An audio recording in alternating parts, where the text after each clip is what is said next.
Nagpalabaso ng direktiba si Pangulong Rodrigo Duterte sa Government Peace Panel na nasa The Netherlands na hindi na makikilahok sa ikalimang round ng usapang pangkapayapaan ng pamahalaan.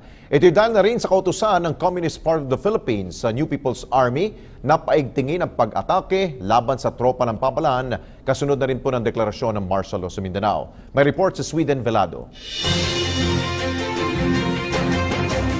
Alex, tunay ngang hindi madaling tahakin ang daan tungo sa kapayapaan dahil sa mga kaakibat nitong hamon na kailangang harapin at pagdaanan. Halimbawa na lang ay ang hindi pag-usad ng ikalimang yugto ng usapang pangkapayapaan dito sa Netherlands.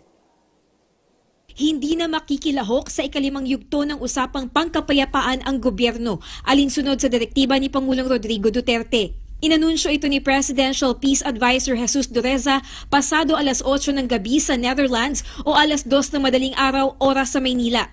We are maintaining the decision made yesterday not to participate in the 5th round of talks with the Communist Party of the Philippines